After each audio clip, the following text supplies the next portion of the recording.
Welcome to Tilt Shift. I'm Tim. I'm Bryan.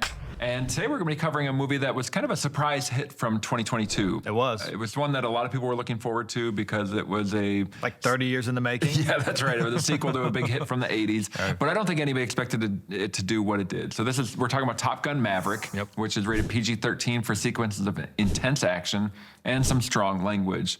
And this was really, like I said before, the surprise hit, $1.5 billion worldwide. 700 million domestic. Yeah, so it's one of the biggest films in history domestically in the United States. And I don't think anybody saw that coming at all. Especially the woke genre of people. They didn't see that coming at all. They didn't like this movie at all. We'll get into some of the reasons for that.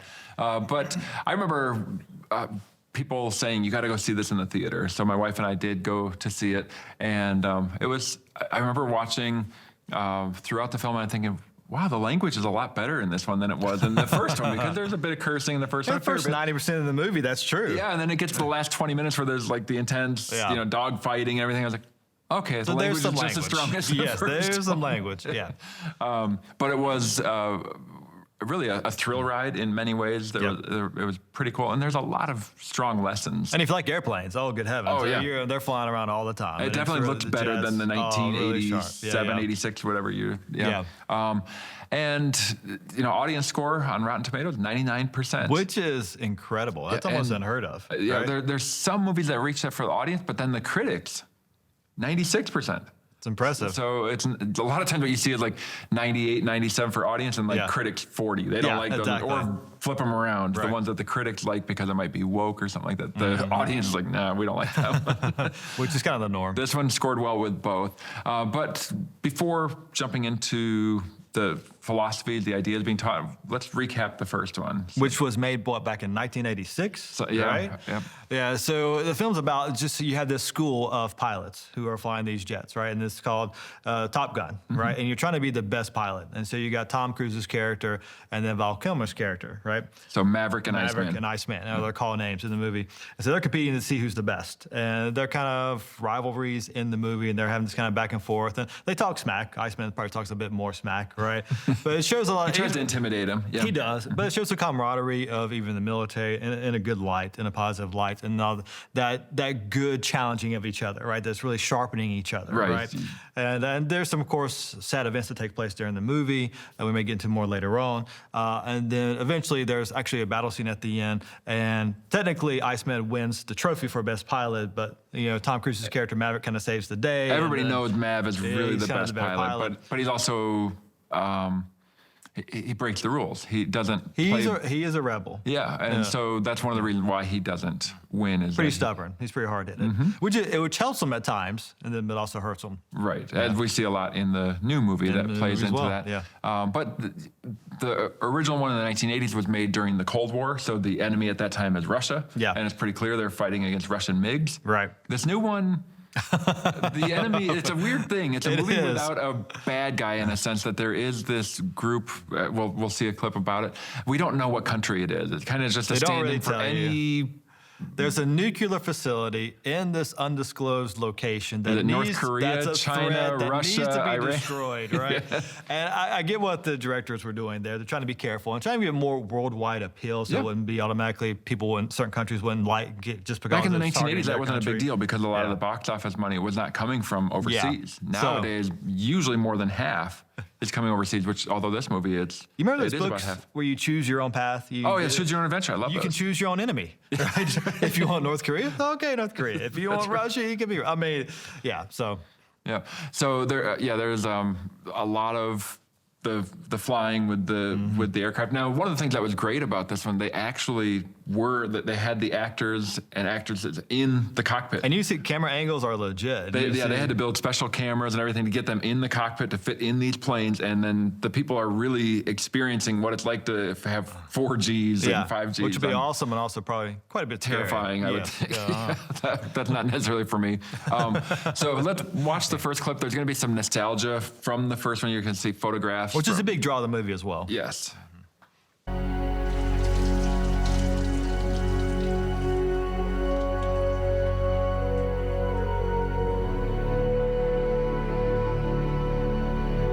So you got Maverick and Goose and his wife and their boy. Rooster. Yeah, that's Goose's boy. So Goose was Maverick's. It's not a co-pilot. What they call it? The backseat driver. I don't know. So navigator. I don't know the kind of name. thing. Yeah. Navigator. I think is the right word. Yeah. And so in that one, you have Goose he dies in the first one through an accident. Yep. And so that becomes a big part of this. That Maverick's sort of stepping in as like Rooster's godfather in a sense. Like, he wants figure. To protect him, but he's not really. Yeah. They don't have that family relationship. And it's interesting, you know, that event of Goose's death plays a big role in the first movie, and even plays a big role here in the second movie. The theme carries over right into the relationship between Maverick and Goose's son Rooster. Now, one thing that I think a lot of people really enjoyed about this one, and maybe this is why a lot of the woke critics didn't like it, is it respects the original film. Yeah. It doesn't trash it. It doesn't go set out to undermine those characters. It doesn't want to kill the past. No, it doesn't. Is there a film that, they're trying to get me to go off on Last Jedi, and I would love to because that movie is absolute garbage. But I can tell you what I really feel about it. But no, you're right? Because they are respecting the past, and even the characters of the past movie. They're not trying to tear down Maverick's character. They're actually going to keep him consistent, and that's a good thing, and build on it. Yeah. And let his character arc continue. Yep. And so we see that. We saw the same thing like Ghostbusters Afterlife, which we reviewed in our first season. It respected the original film. Yeah. And then you see in other ones like the Phase 4 of the MCU, it's like, let's take all the male characters and replace them with female characters. Oh, yeah, the MCU. Yeah, right? the MCU. Yeah, so they're tearing, in a sense, they're tearing down or replacing all those characters that came before, which established that world that so many people enjoyed. And so that's what we're seeing. This film doesn't do that. Which is so nice, and it's so refreshing. It is. It really is a breath of fresh air, and I think that really is what helped propel it to do so well, right? Because it had good nostalgia, it's consistent with the characters, and people like that, right? So in this one, it even opens, like the opening sequence is on the aircraft carrier, and it has the same music. Same music. It's got the Top Gun anthem, and then it transfers into Danger Zone. Take it away, Bryan. I'll stop. Yeah. You don't want any more than that, I promise. Who wants to hear Kenny Loggins when you can hear Bryan? Speaking of Kenny Loggins, actually, he did the theme song for Footloose as well. Okay. Any 80s movie, if theme song was Kenny Loggins. There you go. But that was another film. Like they redid Footloose, a decade ago or so. They changed the music. Oh yeah. Why would you do that? No, not when you have an iconic song. They changed it to more of a country song, and it's like, well, I don't want to watch this anymore. And especially movies like this, because part of the whole point of this movie is nostalgia. So as much as you can, go back to the original, pull stuff from that. People want to see that, and it makes you think about a different time in your life and different memories, and people love that. And if you destroy that, why would somebody want to go see that? Right. Now, there does come a point where you have to. It does have to. You have to move on. Yes. You can't live in the 80s. What?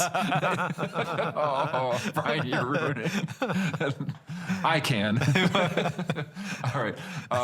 But the pictures that we saw in there, we see Maverick and Goose in that scene, and then you see Rooster, who is Goose's son, and that he's going to play a big role in this film. And in our next clip we're going to look at, we're going to see that Maverick is still a bit of a rebel. Still a great pilot, still a rebel. So he's a test pilot now. He's still with the Navy. He's never progressed. Still captain. Yep. Highly decorated. As we'll see in another clip. But he's doing this test flight for a program that was just shut down that morning, and he's like, I don't care. We're still doing it. Yeah. But it's. Part of it's for a different reason than what he would have done originally. Because the contract for the program was they had to reach, 10 Mach Gs? 10. Mach 10, right? Yeah. Had to reach Mach 10. Which is, I think, 10 times the speed of sound. Is that so? Something. You're talking about 7,000 miles an hour? Yeah. That's pretty fast. So they hadn't quite reached it yet. And so they were going to cancel the contract. He said, let's do it real quick before they cancel it. We'll reach Mach 10 to save the jobs of those he's working with. Yes. Right? Yeah. So let's watch this. Thumbs for taxi. We are ready for taxi. And the one guy we're going to see at the end of the runway is the guy who's trying to shut it down. Trying to shut it down, yeah. Clear to taxi. Runway 21. Winds 21010. Okay, fuel temps are looking good. Control concurs. Battery's holding at 95%. Cabin pressure looks good. Control concurs. That is a cool plane. Dark Star, we're ready for takeoff, requesting an unrestricted climb to 600 and above. Dark Star, the runway and skies are yours. That probably costs billions of dollars. Maverick, Kane just pulled up to the gate. I think it's just a model. It's not too late to stop, buddy. You know what happens to you if you go through with this. I know what happens to everyone else if I don't. Dark Star is ready for takeoff. He's being selfless. Everyone, go for takeoff. Starting with engine. Engine, go. Thermals, go. Fuel, go. Electric, go. Control surfaces, go. Dark Star, control. You're cleared for takeoff. All right, sweetheart. One last ride.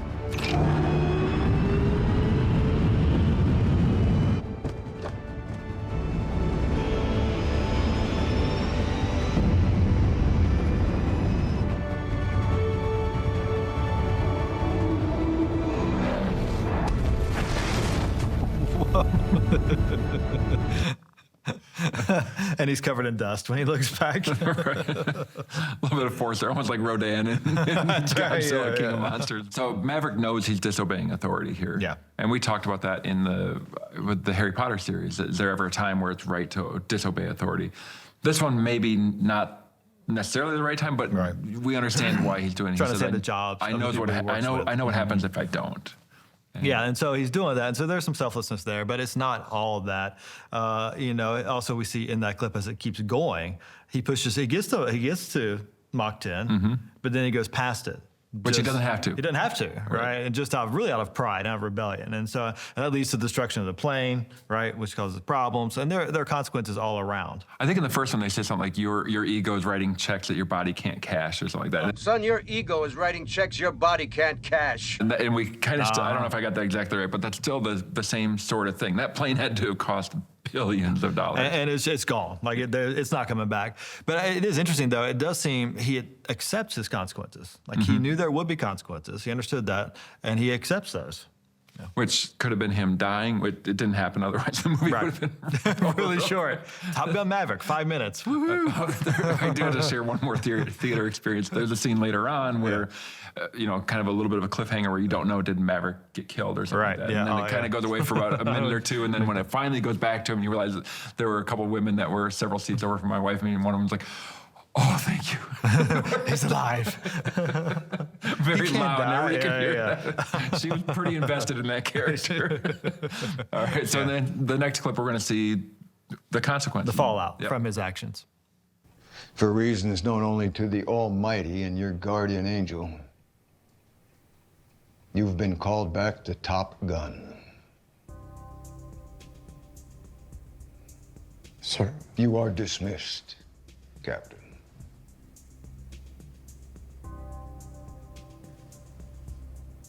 The end is inevitable, Maverick. Your kind is headed for extinction. Maybe so, sir. But not today. And what they're talking about with heading for extinction is that rather than having humans in the plane using drones. Right. Using drones. I mean, it makes sense to some level, saving human lives, not putting them at risk. But of course, drones can't do what humans can do. Right. And they haven't watched movies about artificial intelligence where the robots take over. Right. I mean, come on. No, I'm just Have kidding. you watched Terminator? But it doesn't end well for humans. But we didn't see all the consequences in that clip, but there are consequences. But it just so happens at the same time, he receives this request to come teach at Top Gun. Yeah, he thinks he's going to be thrown out of the Navy. Right. But he probably should have been. And he expected it. But for one reason, there's a reason he isn't thrown out of the Navy. But in this one, the Rear Admiral mentions, for reasons known only to the Almighty and your guardian angel. So I know it's just the way people speak, but there's at least an acknowledgement of God from the Rear Admiral there. But then the whole idea of guardian angels. Yeah, a lot of people speak of that and they think that, you see bumper stickers, don't drive faster than your guardian angel can fly or something like that. That's more of, I think, written to you than me. I don't know. You drove over here. I don't know. But does the Bible speak of guardian angels? And it definitely speaks of angels. Yes. Right. No doubt about that. But where people kind of, I think, misinterpret it at times or misunderstand it. Angels are ministering spirits, right? And so they do help people. They absolutely do help people. Now, I don't think you can make a biblical argument there's a 1-to-1 ratio. Like each person gets one angel, and that's but they definitely do help people as ministering spirits as God has created them to be. Yeah, there's a couple of passages that might hint at that sort of thing. So you have in Matthew 18:10 where Jesus makes a statement that not to do anything or despise one of these little ones. And he says, I tell you that in heaven, their angels always see the face of my Father who's in heaven. And people aren't quite sure what to make of that verse. Sure. Jesus knew what it meant. Oh, well, yeah. We're a little confused by it sometimes, but clearly God knows what's happening to some of these little ones, whether he's talking about new believers in the faith or to little children. Right. And then you also have an angel helps Peter get out of jail. Right. And then he goes to where the believers are gathered, and he's knocking, or he's at the gate. And he's like, "Let me in." And the little servant girl Rhoda comes out, and she's like, "Hey, Peter's at the door." And they're like, they don't believe him. It's just his ghost, it's just his angel, or something like that. It's his angel. And so there was that belief in that culture. It actually was Peter there. It wasn't his angel. Yeah. So it seems like there may have been that sort of a belief. But yes, they're ministering spirits. We don't know if that guardian angel idea is a. And I think in a cultural reference, a lot of people think of guardian angels as something protecting people just solely for their good. This is where all the calls come in, and guardian angels are dispatched to help people all over the world. But we understand angels are ministering spirits to help carry out the will of God. It's not about our will, but it's about God's will being done. Yeah. Right? And that's just one type of, if we can say, angel, spiritual entity. There are other ones. Yeah. It's not just, they're not all just the same. Right. So that I think there's some pretty much incredible greater description of these angelic creatures in the Bible. I think we're going to be quite creatures. surprised when we're with the Lord that, whoa, there's a bit of diversity of we leave diversity entities here on this planet. Yes. The diversity of living creatures he's made here, so why not in the spiritual realm? Right. Yeah. So in the next clip, we're going to see Maverick is called back to Top Gun, and he's right away going to be told, here's kind of the mission. Here's what you're going to be in charge of. And it's pretty dangerous. In a sense, it's very much like Star Wars Episode 4, the trench run at the very end. True. As you'll see the little description here, it's kind of like a souped up version of that in some sense. But let's take a look at it. The target is an unsanctioned uranium enrichment plant built in violation of a multilateral NATO treaty. The uranium produced there represents a direct threat to our allies in the region. The Pentagon has tasked us with assembling a strike team and taking it out before it becomes fully operational. The plant sits in an underground bunker at the end of this valley. Said valley is GPS jammed and defended by an extensive surface-to-air missile array, serving a limited number of fifth-generation fighters, which in turn are backed up by a plentiful reserve of surplus aircraft, even a few old F-14s. Seems like we're not the only ones holding on to old relics. What's your read, Captain? Well, sir, normally this would be a cakewalk for the F-35 stealth, but GPS jamming negates that. Surface-to-air threat necessitates a low-level, laser-guided strike, tailor-made for the F-18, I figure. 2 precision bombs, minimum, makes it 4 aircraft, flying in pairs. So there's a couple of things there. So you have they make a little joke about the F-14 holding on to old those are the planes from the first one. Yeah, from the first movie back in 1986. Yeah.